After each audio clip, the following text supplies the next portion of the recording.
Hello friend, good morning, welcome back to our new blog. আশা করি তোমরা সব খুব ভালো আছো, আমিও খুব ভালো আছি। দেখো, ছাদে গেছিলাম জামা কাপড় মেলতে, আসলাম, আর্ধেক কাটাকুটি করেছি, করে তারপরে গেলাম আবার, এখন আবার করছি। দেখো, রান্নাগুলো সব এখানেই রয়েছে। 8 মিনিট ঝুড়িটা দিই।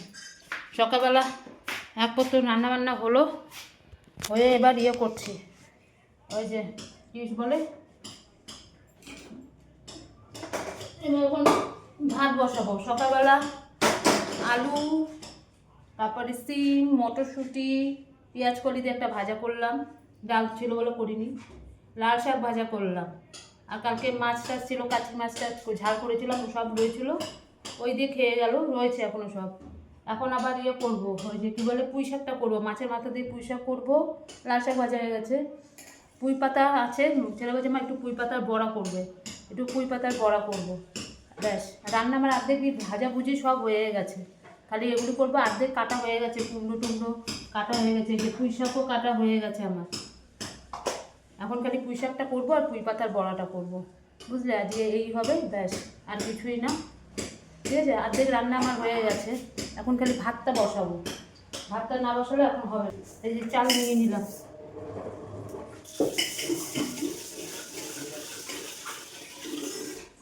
এবার ভাতটা বসিয়ে দিই।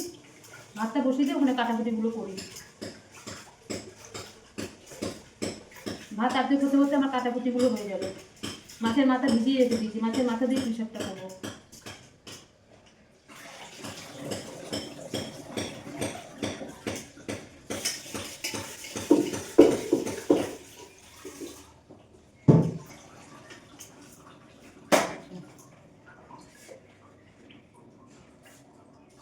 জল তুলে রাখতে হয় রান্নার জন্য।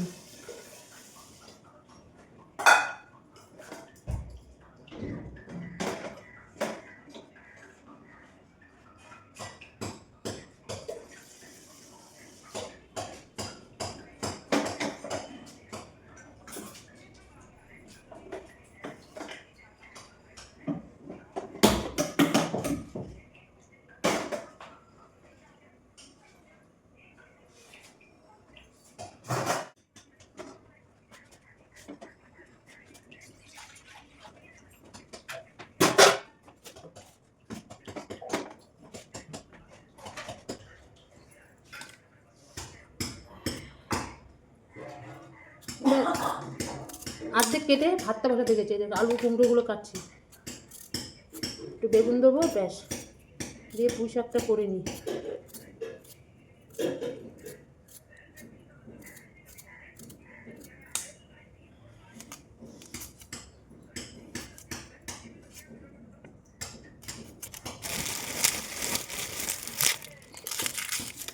চলো একটা বেগুনটা বার করি।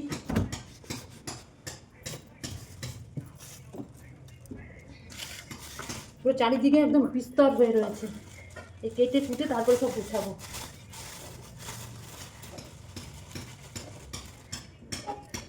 এখানেই থাক।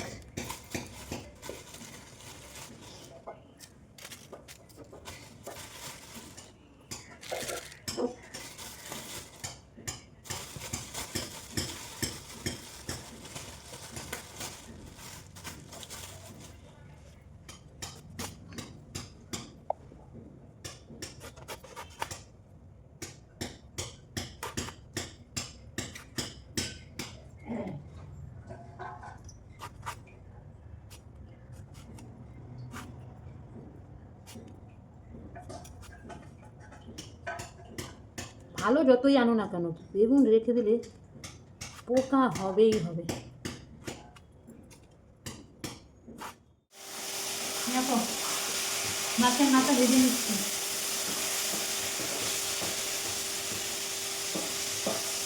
দুটো মাথাতে কড়াই ভরে যাচ্ছে, এত বড় বড় মাথা।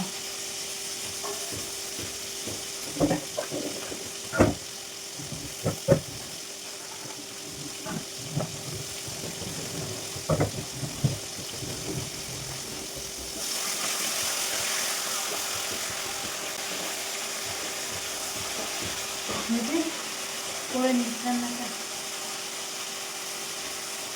দেখো পাতাগুলোকে আলাদা আলাদা করে দিচ্ছি, বড় বড় পাতা। আমার ছেলে ভীষণ ভালো খায় পুঁই পাতার বড়া। ওকে বেছে ভালো করে ধুয়ে ধুয়ে রেখে দিচ্ছি।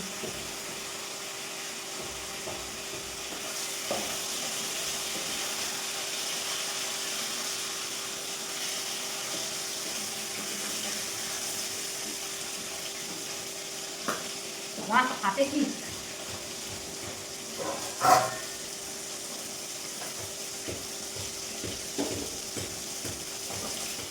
চল, আমার রান্নাবান্না কমপ্লিট। গ্যাস ট্যাস মুছে ধুয়ে টুয়ে পুরো পরিষ্কার করে রেখে দিচ্ছি। কড়াইটা ধুয়ে রেখেছি এখানে ভাজবো বলে। এই যে পুঁই পাতা বড়া করবে, মেখে মুখে রেডি, সমস্ত কমপ্লিট। ভাত হয়ে গেছে, শাকও হয়ে গেছে। আর এখানে লাল শাক করেছি, এই যে লাল শাক, কালকে ডাল ছিল আর ডালটা করিনি। আর এই যে নানান রকম সবজি দিয়ে ভাজা করেছি, আর কালকের কচু বাটা ছিল কিছুটা রেখে দিয়েছি, বুঝলে। আজকে এই রান্না, টুকি টুকি টুকি টুকি দেখো কত রান্না, দেখো বুঝেছো। হয়ে গেছে রান্না বান্না কমপ্লিট। হাতটা ধুই, হয়ে গেছে। এবার যাই ঘরটা একটু ঝাঁট দিয়ে চানটা করেছি। ছেলেটাকে কখন থেকে বলছি চানটা করতে শোনে আর না, কে আর কার কথা শোনে। এবার যাই গিয়ে এবার চানটা করে নি, তাড়াতাড়ি চানটা করতে যা। শুভ দুপুর বন্ধুরা, দেখো এই এসে একটুখানি বসলাম। একেবারে ছেলেকে খেতে দিয়ে, 1 মিনিট, ছেলেকে খেতে দিয়ে এই সবে এসে একটু বসেছি। সমস্ত রান্নাবান্না করলাম, ছেলেকে পুরো সাজিয়ে খেতে দিয়েছি, দেখো না। দেখো ছেলে খাচ্ছে, ওর মন মতো রান্না হলে ভাব ঠিক আছে। যাই হোক, ও খেয়ে নিচ্ছে। এখন আমাদের খাওয়া হয়নি। আজকে যা অবস্থা হয়েছিল, ছেলে আমার আজকে ঘর থেকে বেরিয়ে গেছে। মানে এমন ভূমিকম্প হয়েছে আজকে। পাশের বাড়ি ওর মতনই আরেকজন ছেলে আছে পাশের বাড়িতে, আমরা রাস্তায় দাঁড়িয়ে দাঁড়িয়ে কথা বলছিলাম একটু। আমার ছেলেও ঘর থেকে চিৎকার, মা মা করতে করতে, চিৎকার করতে করতে ঘর থেকে বেরিয়েছে। ওর ছেলেও তাই, মা মা করতে করতে ঘর থেকে বেরিয়েছে। ভয় পেয়ে গেছি আমরা, কি হলো বলছে মা ঘরের খাট নড়ছে। ওই ছেলেটাও বলছে, পাশের বাড়ির ছেলেটা, আমার ছেলেও বলছে, বলে মা ঘরে খাট নড়ছে, ভূমিকম্প হচ্ছে। আমি তো থরথর করে কাঁপছি, এমনি হয়ে গেল, কি হলো রে। সেই চতুর্দিকে সব উলুটুলু দিচ্ছে। পাশের বাড়িতে মিস্ত্রিরা কাজ করছিল, ওরা ফেলে ফুলে রেখে দিয়ে ওদের অবস্থা খারাপ। বলছে এমন করে ঘর নড়ছে। ছেলে বলছে মা খাটটা এরকম করে এমন করে নড়ছে। ওই পাশের বাড়ি ওরাও বলছে, বলে খাট নড়ছে। আমরা তো রাস্তায় ছিলাম, আমরা বুঝতে পারিনি। সব ঘর থেকে বেরিয়ে গেছে। আজকে যেভাবে হলো, মানে কয়েক সেকেন্ডের মধ্যে, মানে কিভাবে নড়ে উঠলো সব। ওরে বাপ রে বাপ, কোথায় হয়েছে কে জানে। যাই হোক, তাড়াতাড়ি করে আসলাম, এসে তারপরে স্নান টান করে ছেলেকে খেতে দিলাম। ভয় লাগে, ভীষণ ভয় লাগে। যখন শুয়ে থাকবো, ঘুমিয়ে থাকবো, যখন যদি এরকম হয় তখন কি হবে জানি না বাবা। কপালে কি হচ্ছে, কি দুর্ভোগ নেমে আসছে। আচমকা কীভাবে ভূমিকম্পটা হলো, বাপরে। টেরও পেতাম না যদি ছেলেরা না গিয়ে বলতো। আমার সঙ্গে যে গল্প করছে সে বলছিল যে পাটা নড়ছিল। ওই আমাদের এখানে তো ট্রেন গেলে এরকম নড়ে, ভেবেছিলাম সেরকম। বলছে না, তারপরে যখন এরা গিয়ে বললো তখন ও বললো যে আমার পাটা নড়ছিল। আমি অতটা খেয়াল করি না, আর আমি তো কিছুই বুঝিনি, দাঁড়িয়ে দাঁড়িয়ে কথাই বলে যাচ্ছি, কি বলবো বলো। যাই হোক, ছেলে খেয়ে নিক, তারপরে খাবো এখন। খিদেও পেয়ে গেছে গো, খুব জোর খিদে পেয়ে গেছে। উফ, সেই সকাল থেকে শুরু হয়েছে কাজ কাজ কাজ। মাঝখানে আবার কিছু ছেলে জামা কাপড় ছিল, ওগুলো সব ধুয়ে কেচে দিলাম, সব শুকিয়েও গেছে। এখন দিলেই শুকিয়ে যায়। ঠিক আছে, চলো। শুভ সন্ধ্যা বন্ধুরা। এই দেখো বাবা, দুবেলা ঘুমিয়েছি, খুব ঘুমিয়েছি আজকে। আমার আগে ছেলে উঠেছে, উঠে জামা প্যান্ট পরেছে, পরেটোর আমাকে ডাক দিচ্ছে। আমি কী হয়েছে, তখন দেখি আমার বড় চলে এসছে তাড়াতাড়ি, আজকে 6:30টার মধ্যে চলে এসছে। আমি কোথায় যাচ্ছিস, বলে আমি একটু মন্দির থেকে মা ঘুরে আসি। আমি যা, দিয়ে ঘুরে আগে ও মন্দিরে গেছে ইয়ে করতে, ঠাকুরের ওখানে। আর আমার বর আজকে তাড়াতাড়ি ছুটি হয়ে গেছে, চলে গেছে। যখন ছুটি হবে তখন তাড়াতাড়ি চলে আসবে, যখন ছুটির দেরিতে হবে তখন রাত্রে 11টা বাজিয়ে দেবে। এই হয়েছে ব্যাপার। যাই হোক, ওই ইয়ে করেছে, এসে আবার একটু বিশ্রাম নিল, নিয়ে আবার এখন গেল চালের বস্তা আনতে। ঘরে চাল বাড়ন্ত রয়েছে, আছে চলে যাবে, তবুও নিয়ে আসছে। ও এখন চাল আনতে গেছে। এই অফিস থেকে এসে একটুখানি বিশ্রাম নিল, নিয়ে আবার চলে গেল। বুঝতে পারছো? মানে একটু বসে থাকে না, সারাক্ষণ সংসারের কাজ করেই যায় যতক্ষণ ঘরে থাকে। ওই যে বাজার দোকান হাট সমস্ত কিছু আমাদের কিচ্ছু করতে হয় না, সব নিজেই করে, সব A to Z, A to Z সব করে। যাই হোক, গেছে এখন চাল টাল আনতে, আসুক। আমি এখন ঘরের মধ্যে একা, এই জল টলগুলো সব ভরলাম, রান্নার জল, আবার ইয়ের জল, চায়ের জল টলগুলো সব ভরে রাখলাম। ইয়ে করবো, ওই যে কী বেশ বলে, ছেলে আসুক, রাত্রেবেলা কী খাবে? আমি তো রাত্রেবেলা কিচ্ছু খাবো না। আমার বর এতগুলো সিঙ্গারা নিয়ে চলে এসছে, কোনো মানে আছে বলো? একটা সিঙ্গারা খেয়েছি তাই আমার পেট ডাব হয়ে গেল। আর পুঁই শাক খেয়েছি তো, পুঁই শাকে না প্রচণ্ড গ্যাস হয়, মানে পেট ভার করে দেয়। ওই খেয়েছি, তার মধ্যে একটা সিঙ্গারা খেয়েছি। আমি তো রাত্রে মুখে কিচ্ছু দেবো না, কিচ্ছু না, পারলে একটা গ্যাসের ওষুধ খেয়ে নেবো। আমার ভীষণ অস্বস্তি লাগে বাবা, তার থেকে না খাওয়া ভালো। ওই কত সিঙ্গারা সব পড়ে রয়েছে, ঠান্ডাও হয়ে গেছে, মাইক্রোওভেনে গরম করে দেবো, ওসব নিয়ে চিন্তা করতে হবে না। আমার ছেলে বলে কিন্তু আমি এখন খাবো না, আমি আগে যাই ঠাকুরের ওখানে, তারপরে এসে খাবো। বুঝতে পারলে? এই হয়েছে ব্যাপার। এখন মোটামুটি কোনো কাজ নেই, ছেলে আসুক, কখন আসবে দেখি। ঠিক আছে, চলো আবার পরে আসছি, সাথে থেকো। বাবা কি ব্যাডের গন্ধ, ছি, মশা মেরেছি। এই যে এতক্ষণ ধরে আমি আমার যে বান্ধবী একবার এসেছিলো এখানে বাড়িতে, ওর দিদির মেয়ে সায়েন্স নিয়ে পড়বে, এবার মাধ্যমিক দিল, সায়েন্স নিয়ে পড়বে, পড়াশোনা খুব ভালো। এখন ওই আমার ছেলেকে বা আমাকে ফোন করেছিল কোন মাস্টার ভালো সায়েন্সে, কারণ আমার ছেলে যে স্যারের কাছে পড়ে, আমার ছেলে তো প্রথম থেকে তো এরকম ভালো স্যার পায়নি, পরে আস্তে আস্তে পেয়েছে। তাই আমাকে ফোন করে বললো যে কীরকম স্যার আছে, যে কোনখানে কোনখানে আমার ছেলে পড়ে, সেইখানে সব স্যারের নাম্বার কীরকম পড়ায় সব এতক্ষণ ধরে এই কথাবার্তা বললো। এই এখন আমার ছেলে সব নাম্বারগুলো দিচ্ছে ফোনের মারফতে, হোয়াটসঅ্যাপে, এই হোয়াটসঅ্যাপে সব নাম্বারগুলো দিয়ে দিচ্ছে। ও দিয়ে দিক, ওই স্যারের সব নাম্বার সবাইকে ফোন টোন করে ওই স্যারদের কাছে ভর্তি করে দেবে। আমি এখন থেকেই দিয়ে দাও, মানে আমার বান্ধবীর দিদি, আমিও দিদি বলেই ডাকি, আমরা তো বিয়ের আগে থেকেই সব চেনা পরিচয়, আমাদের সঙ্গে যাওয়া আসা। আমি দিদি দিয়ে দাও। না এখন সংবাদ স্যারটা দিস না, পরে দিস।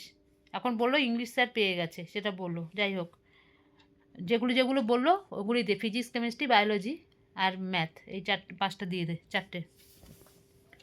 ওই এখন বলছে তাহলে নাম্বারগুলো দিয়ে দাও, তাহলে আমি স্যারদের সঙ্গে যোগাযোগ করে তাহলে মেয়েকে ভর্তি করিয়ে দেবে। আমি বলছি হ্যাঁ এখন থেকেই ভর্তি করিয়ে দাও, রেজাল্ট বেরোনোর অপেক্ষায় থেকো না, এতক্ষণে অনেক সিলেবাস শেষ করে দিতে পারবে পড়াশোনায়।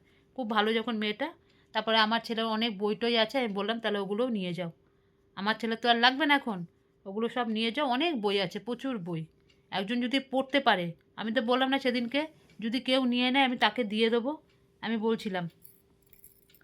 তা এখন আমি তো জানতাম না, আমাকে এখন ফোন করে বললো, আমার বান্ধবী ফোন করলো, বলে কবিতা তাহলে এরকম আমার দিদির মেয়ে পড়বে সায়েন্সে, ভালো টিচার। আমি তাহলে যখন বললো তাহলে বইও তো আছে, আমার ছেলে বলছে মা বইগুলো কাউকে দিয়ে দাও। তা আমি তাহলে ভালোই হলো, তাহলে ওর ছেলের বই আছে, তাহলে নিয়ে নিক, বলছে আমি কিনে নেবো। আমি তাহলে কিনে নিলে তাহলে আমি বই দেবো না, কিনে নিলে বই দেবো না, যদি বলো যে নিয়ে নেবে তাহলে আমি দিতে পারি, যে তোমার মেয়ে পড়বে। তখন বলছে আচ্ছা আচ্ছা ঠিক আছে। তাই সব তো বই রেডি করাই আছে, তাহলে একদিন এসো, এসে বইগুলো তাহলে সব নিয়ে যেও, আর ওই স্যারের নাম্বার সব দিয়ে দেবে, প্রত্যেকটা স্যারের নাম্বার দিয়ে দিয়ে। না পাশে কি লিখেছিস? লিখে দিয়েছিস? নাম দিসনি? নাম দিসনি? এরকম সন্দক স্যার, দিগন্ত স্যার নাম দিয়ে দিয়েছিস? নাহলে বলতে সুবিধা হবে। ঠিক আছে, এই হলো ব্যাপার। যাই হোক, পয়সা দিয়ে না পারি, যদি এমনি কিছু হেল্প করতে পারি তাও তো অনেক শান্তি। আমি থাক, একজনের যে উপকার হচ্ছে এটাই অনেক, ওই জন্য দিয়ে দিলাম। তিনজনকে চেনে ভালো করে। কে? ছন্দক স্যার, দিগন্ত স্যার, দুর্জয় স্যার। কে চেনে? তিনজনই তো ওই একই তো গ্রুপের মধ্যে আসছে ওরা। শুধু অর্ণব স্যার শুধু আউটসাইড। আমি থাক, যাই হোক, পয়সা দিয়ে না পারি, এমনি তো হেল্প করতেই পারি, এমনি থাক করুক। আর যে একটু বলবে ও ঠিক কম করবে পয়সা, অ্যামাউন্টটা বেশি, সায়েন্সের প্রচুর অ্যামাউন্ট, একটা সাবজেক্টে 1600 টাকা করে নেয়, মারাত্মক লেভেলের পয়সা খরচ। এই 2 বছর আমার ছেলের পিছনে যা খেটেছি, আর যা প্রচুর পয়সা খরচা হয়েছে, প্রচুর প্রচুর। আর তবুও ভালো, মানুষ তো হবে। যাই হোক, এই যে আমার ছেলে সব নাম্বারগুলো দিয়ে দিল আমার বান্ধবীর ফোনের মধ্যে, ও দেখে নেব, ও আসবে এর মধ্যে, এসে বলেছে সব বই টই নিয়ে যাবে আর আমার ছেলের থেকে একটু সব জিজ্ঞেস করে যাবে। যাই হোক, বলছে কেউ নেই, ও যেখানে মানে যেখানে থাকে আর কি, ওখানকার আশেপাশে কেউ সায়েন্স নিয়ে পড়ে না। এবার কার কাছে জিজ্ঞেস করবে সায়েন্সের টিচার কে ভালো আছে? তখনই আমার বান্ধবী বলেছে যে এরকম ওই কবিতার ছেলে পড়ছে, মানে আমার কথা বলেছে, তুই ওখানে ফোন কর। তারপরে কনফারেন্স কল করলো, তারপরে আমরা কথাবার্তা বললাম, আমি ঠিক আছে সব নাম্বার দিয়ে দিচ্ছি, আমি দিয়ে দাও, এক ইয়েতে ভালো তৈরি হয়ে যাবে, প্রথম থেকে দেবে, যেটা আমার ছেলে প্রথম থেকে পায়নি এত ভালো স্যার। কিন্তু নতুন বই কিনতে হবে ওকে, ইংলিশ বই, দিনেশ বলে একটা বই আছে, সেই বইটা কিনতে হবে। দিনেশ আমার কাছে নেই, দিনেশ আমি কিনিনি। কিন্তু ওই ফিজিক্স কেমিস্ট্রি বায়োলজিটা এখন রাখ, এখন ওটা তো আমার লাগবে। কারণ নিটের জন্য তো লাগবে ফোন বইটা, আমি বলে দিয়েছি, আমি ওটা 2 মাস বাদে পাবে তুমি। 2 মাস বাদে যদি না হয় তখন তো আমাকে পড়তে হবে, তাহলে তুমি বাংলা বই দিতে পারো, ইংলিশ বই তো আছে। না ইংলিশ বই না, বাংলা বই তো, বাংলা বই এটা আবার কি পরের বার আবার এটাই চলবে? হ্যাঁ পরের বই এই বইগুলোই নিবি? হ্যাঁ। আরে এগুলো না, আরে ওই যে বাংলা রোজ, বাংলা বইগুলো দিয়ে দিও, বাংলা ভার্সন যেটা। বাংলা দিয়ে দিও। তারপর বলছে যে তোমার ছেলে কি বাংলা ভার্সন নিয়েছে না ইংলিশ ভার্সন? আমি যে আমার ছেলে বাংলা ভার্সন। বাংলা নিতে বলি, ইংলিশ হ্যাঁ আমি বলছি বাংলা ভার্সন, পরে ওটা ইংলিশেই হয়ে যাবে, আমার ছেলে এখন সব ইংলিশেই পড়ছে। সবাই পড়ে। হ্যাঁ আমি যে আমার ছেলে এখন ইংলিশেই পড়ছে, ওটা ইংলিশেই হয়ে যাবে পরে। এই হয়েছে ব্যাপার, এখন আসবে এসে নিয়ে যাবে। যাই হোক, একটু যদি তার উপকার হয় অনেক শান্তি। ঠিক আছে চলো, আমার ছেলে আজকে খাবে একটুখানি, ও আমার দিদি পয়সা দিয়ে দিয়েছিলো ওকে বিরিয়ানি খাওয়ার জন্য, ওখানে দিদি বিরিয়ানি খাওয়াতে পারেনি, বলেছে বিরিয়ানি খাবি, পয়সা দিয়ে দিয়েছে, তাই আজকে উনি খাবে। কিভাবে খাবে? কি ইয়ে এগ চিকেন মোগলাই খাবে, বলছে বাবা আমাকে এগ চিকেন মোগলাই খাওয়াও। মুন্না আমাকে পয়সা দিয়েছে, ওর বাবা বলে তুই রাখ তোর পয়সা। তা ওর বাবা গেছে আনতে এখন ওই এগ চিকেন মোগলাই। আর দুপুরবেলা আমি যা খেয়েছি, আমার পেট এখনো ভাত, আমি কিচ্ছু খাবো না, আমার বড় বলছে কিচ্ছু খাবে না, আর আমার শাশুড়ি তো বলছে খাবেই না, যেমন রান্না করেছি সব রান্না পড়ে রয়েছে। বুঝতে পেরেছো? কী রান্না করব, কি খাবো? ওই সিঙ্গারা কতগুলো তার মধ্যে নিয়ে এসছে, এখনও কত রয়েছে, একটু মুড়ি টুড়ি মাখবো, ব্যাস অল্প একটুকুনি খাবো, ব্যাস হয়ে যাবে, আর খাবো না। এই আমার বর চালের বস্তা নিয়ে আসলো, নিয়ে এসে আবার গেল ছেলের জন্য, বলে দেবে, ফোন করবে, তো তুমি সেটা বলে দাও, কারণ তোমরা তো আবার যাবে সেটা করে। এই যে এই দেখো চালের বস্তা আবার গিয়ে চাল নিয়ে আসলো, বুঝতে পেরেছো? গিয়ে আবার আনতে গেছে, একটু কোনো শরীরের মধ্যে বিরক্তি নেই, এই আবার গেল চালের দোকানে, এই কাজ থেকে এসে একটু বসতে থাকে না, যা যা দরকার সকালবেলা জল আনছে বাজার থেকে, আবার এই সব নিয়ে আসছে, এই করে যাচ্ছে, মানে ঘরে একটু খানিকক্ষণ বসতে পারে না, একটু শান্তিতে বসতে পারে না। চলো আসুক, দেখি কী এনেছে, তারপরে আবার আসছি। চলো আমাদের খাওয়া দাওয়া কমপ্লিট হয়ে গেছে গো। খাওয়া দাওয়া বলতে কি, ভাত খেলাম না, ভাতটা সব ফ্রিজে ঢুকিয়ে রেখে দিলাম, মুড়ি দিয়ে সিঙ্গারা দিয়ে চানাচুর পেঁয়াজ টিয়াজ দিয়ে বেশ জমিয়ে কষিয়ে একেবারে ইয়ে করেছি, মুড়িটা মেখেছি, ওই দিয়ে আমরা খেলাম মুড়ি, ছেলে খেলো এগ চিকেন মোগলাই, আমার শাশুড়ি খেলো মুড়ি দিয়ে মিষ্টি দিয়ে। ঠিক আছে, এই খাওয়া দাওয়া হয়ে গেলো, কেউ ভাত খেলো না, পুরো ফ্রিজের মধ্যে সব রান্না ভর্তি, বুঝতে পেরেছো? যাই হোক, এই হলো ব্যাপার। আজকে খালি বিকাল থেকে খালি ফোন ফোন ফোন, এ ফোন ও ফোন, মাথা আমার হ্যাং হয়ে গেছে পুরো আজকে, এই অবস্থা। ঠিক আছে, আজকে আর চালগুলি ঢালা হলো না, দেখি কালকেই করবো, ড্রামে কিছুটা চাল আছে ওগুলো রেখে দিয়ে। চলো আজকের মতো ভিডিওটা তাহলে এখানেই শেষ করছি, কালকে আবার আসবো নতুন একটা ভিডিওর সাথে। আর আমার ভিডিও যদি তোমাদের ভালো লাগে লাইক করো, শেয়ার করো, কমেন্ট করো, চ্যানেলটিকে সাবস্ক্রাইব করে রাখো। ঠিক আছে, তাহলে আজকের মতন রাখছি, ততক্ষণ তোমরা সবাই খুব ভালো থেকো, সুস্থ থেকো, আর আমার পাশে থেকো। টাটা, গুড নাইট, সবাই ভালো থেকো।